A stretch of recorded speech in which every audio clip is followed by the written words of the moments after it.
जय माता दी मित्रों, सभी साथियों को नमस्कार। महाविद्या जैन ज्योतिष के एस्ट्रो टॉक सीरीज में मैं किशोर नाथ झा आप सबका स्वागत करता हूं। और आज मैं आप लोगों को बताने वाला हूं विदेश यात्रा योग, विदेश में सेटल होने के योग, विदेश में पढ़ाई करने के योग। कुंडली के अंदर में कैसे पता चलेगा कि आप विदेश में सेटल हो रहे हैं या नहीं हो रहे हैं, विदेश में आपकी पढ़ाई हो पाएगी या नहीं हो पाएगी, या फिर आपका लाइफ स्टाइल कैसा रहेगा, आप अपनी जन्मभूमि पर ही रहेंगे या जन्मभूमि से दूर जाकर के आपको उन्नति मिलेगी।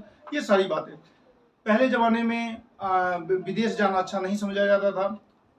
महाभारत काल तक में भी माना जाता था कि अपने ही घर में रहना अच्छी बात है। आपने अगर महाभारत सबने देखी होगी तो यक्ष युधिष्ठिर संवाद में युधिष्ठिर से पूछा जाता है कि दुनिया में सबसे सुखी कौन, तो उसका आंसर वो यही देते हैं कि अगर अपने ही घर में साग रोटी भी अगर शाम तक भी अगर मिल जाए और प्रवास गमन नहीं करना पड़े तो वो सबसे सुखी है।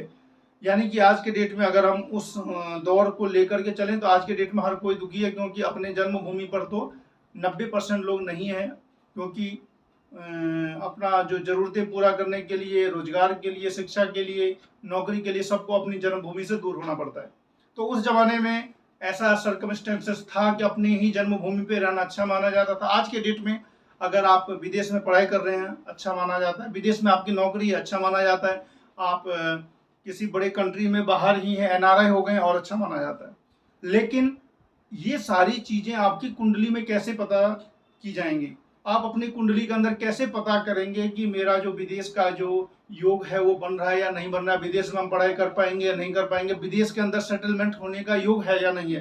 तो इसके लिए बड़ा छोटा सा फॉर्मूला है ज्योतिष का कि 4th हाउस जो होता है वो आपकी मातृभूमि का होता है, आपकी भूमि का होता है, जहां पर आप रहते हैं उसका होता है। तो 4th हाउस अगर पाप से प्रभावित हो जाए तो वो आपको उससे दूरी बना देगा, यानी कि मातृभूमि से दूर हो जाएंगे। मातृभूमि से दूर हो जाएंगे यानी कहाँ चले जाएंगे? मातृभूमि से दूर चले जाएंगे। तो 4th हाउस या 4th हाउस का जो लॉर्ड है, अगर वो सूर्य से, शनि से, राहु से, मंगल से अगर युति से, दृष्टि से या म्यूचुअल योग में अगर किसी भी प्रकार से प्रभावित होता है तो आपको ये विदेश में सेटल होने का योग बनाता है। 7th हाउस का लॉर्ड बिजनेस का होता है। 7th हाउस का जो लॉर्ड है वो अगर 12th हाउस में चला जाए, 12th भी दूरी बनाता है, विदेश का बनाता है, तो भी आपको क्या होगा? विदेश से संबंध बनेगा, विदेश यात्राएं ज्यादा होंगी।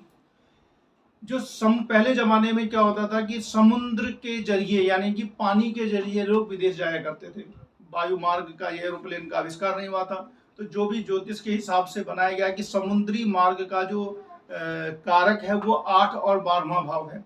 तो यानी कि 8 और 12 भाव ये हैं समुद्री यात्रा के बारे में बतलाते हैं। अब उस जमाने में मैंने पहले भी बतलाया कि विदेश जाने को खराब समझा जाता था, विदेश जाना अच्छा नहीं माना जाता था। तो जो नियम बनाया गया है कि अगर 8वां भाव और 12वां भाव अगर पाप प्रभावित हो जाएगा तो विदेश यात्रा का योग बनेगा, विदेश में सेटल होने का योग बनेगा।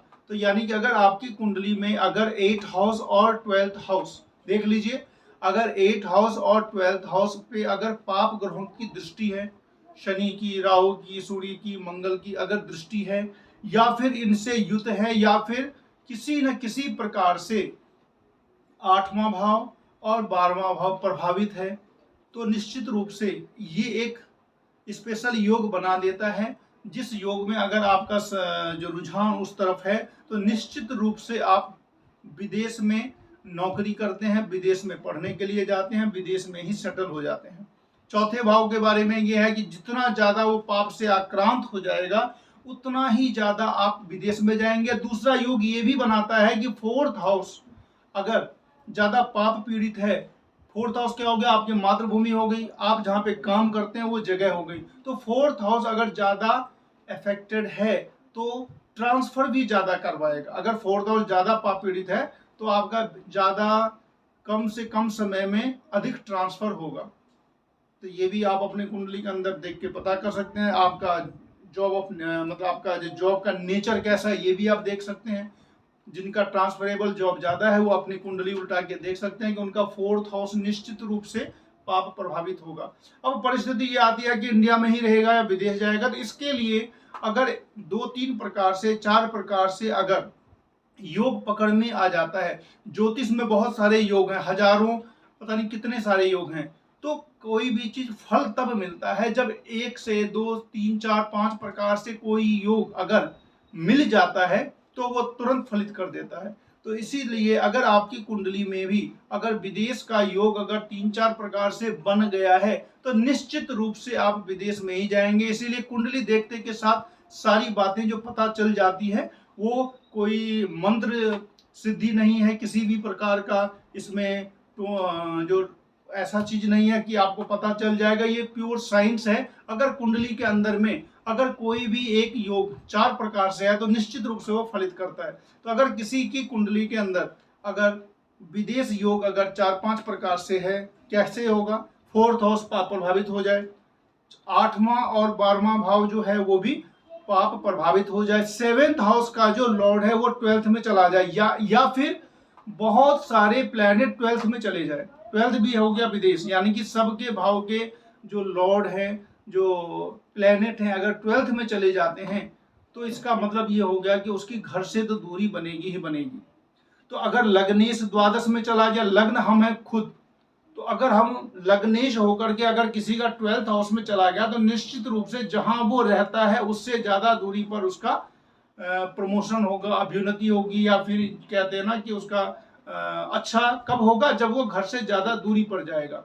7th हाउस जो होता है बिजनेस का होता है, तो 7th हाउस का लॉर्ड अगर 12th में चला जाए तो भी बिजनेस में उन्नति तभी होगी जब वो अपनी जन्मभूमि से दूर जाएगा।